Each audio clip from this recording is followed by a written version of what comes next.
السلام علیکم۔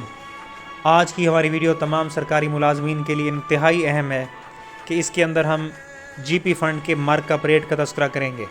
ہم جانتے ہیں کہ ملازمین کی تنخواہوں میں سے منتھلی بیس پہ جی پی فنڈ کی سبسکرپشن ہوتی ہے، یعنی ملازمین اپنی تنخواہوں سے جی پی فنڈ کی کٹوتی کرواتے ہیں اور یہ مینڈیٹری ڈیڈکشن ہوتی ہے۔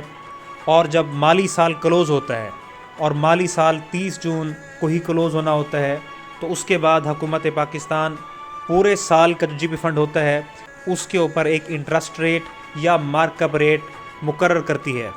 تو ہم سکرین پر دیکھ سکتے ہیں کہ 2020 سے لے کے 2021 تک کا جو مالی سال تھا، یعنی جولائی 20 سے 30 جون 21 تک جن لوگوں کا جی پی فنڈ جمع ہوا اس پہ 7.90% مارک اپ مقرر کیا گیا تھا۔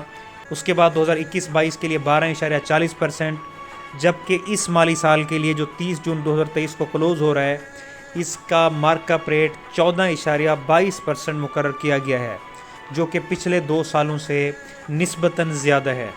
تو یہ سکرین پہ نوٹیفیکیشن ہے جس کے اندر فائنانس ڈویژن نے controller general of accounts CGA کو ہدایات جاری کی ہیں کہ ملازمین کے جی پی فنڈ کے اوپر یہ انٹرسٹ ریٹ اپلائی کر دیا جائے، جس سے ملازمین کا جتنا بیلنس ہوگا وہ 14.22% بڑھ جائے گا۔ تو آج کی ہماری ویڈیو دیکھنے کا بہت شکریہ۔